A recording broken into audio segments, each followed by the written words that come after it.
state your name, age, and teaming? Yeah, my name is Peter Olejniczak. I am 28 years old. I am in Minnesota, United States of America, and I race for Project Echelon Racing.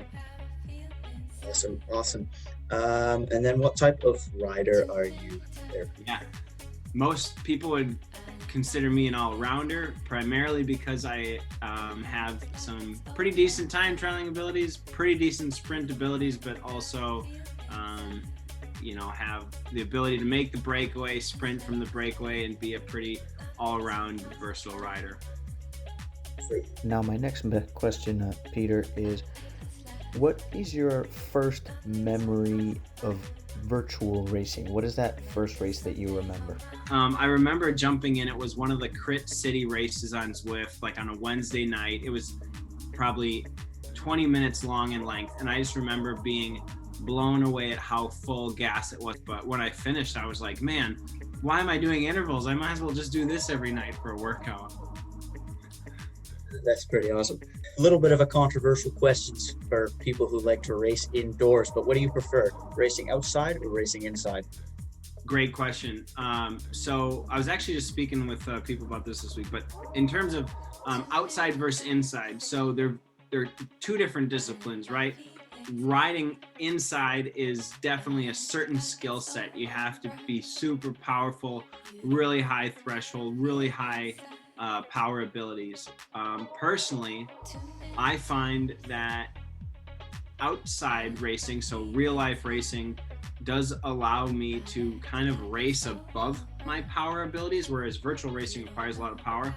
I think I'm able to ride above my power in real life through tactics and experience and positioning across the field. So I like them both because they're very different disciplines and different techniques and strategy, and they suit different people.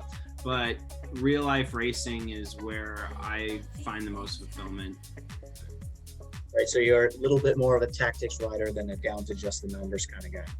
Yeah, exactly. So let's talk about that indoor racing experience. So obviously you said you've used Zwift before, and then you guys at Echelon have been doing a lot of stuff on the RGT platform as well. Yeah. What do you personally find are the key differences between those two platforms? Yeah, so the differences between RGT and Zwift that I've noticed have been kind of where RGT may be more of a race simulation. Zwift is more of a platform, a virtual platform. The racing is still very much, high level and engaging, and there's tactics involved, but I usually describe it as RGT requires you to be constantly paying attention, and those are the two big differences I use to describe the two systems. Okay, yeah, so you'd say it's a bit more of a tactics game on RGT, whereas Zwift is a special kind of ride. Yeah. To go off of that, obviously you have to have some technology to be able to use both of them. So what kind of setup are you running, Peter? Yeah, so right now I have an iPad Pro and my phone that I use on for the system for RGT, and then I am on a Kicker Core platform, trainer platform, and then just my road bike. It's pretty sweet. So you got double screen system going on RGT. Yeah. And then one little fun question I've got when it comes to racing, people like to race with music. Question I like to ask is, what's that one song that when you're at the end of the ride and you're super tired and you just have to do that last 400 meters, what's that one song that'll get you across the line every time? Yeah, so the Glitch Mob is my favorite artist to listen to on the bike. They're really techno EDM, and they have this song, We Can Make the World Stop. Gets me going every time. Well, that's the one that does it for Peter. Yeah.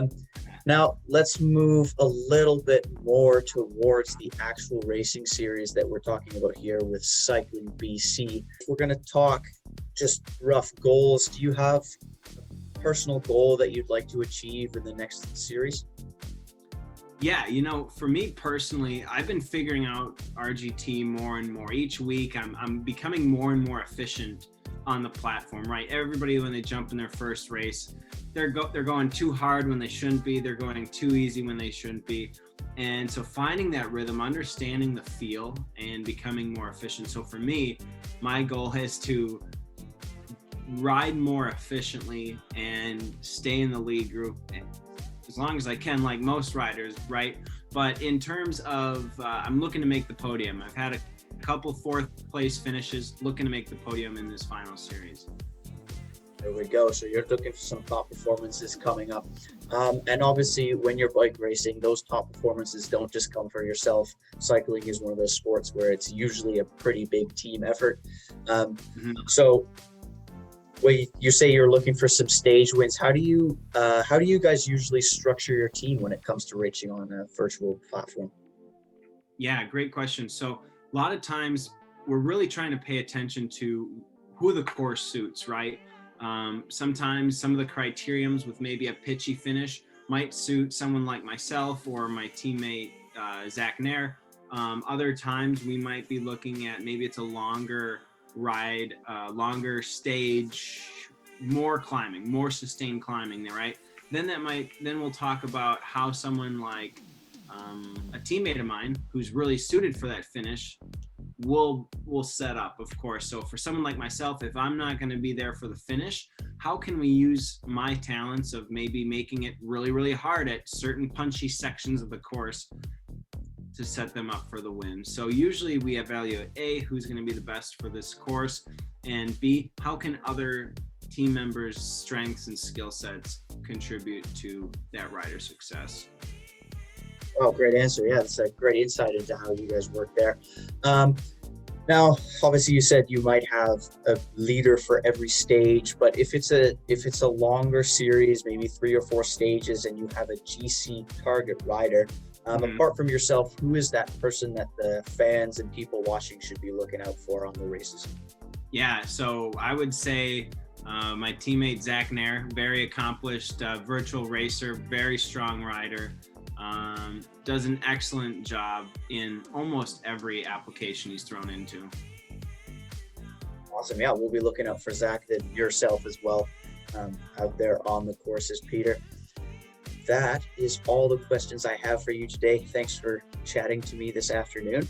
Yeah, thanks for tuning in and tapping me to talk.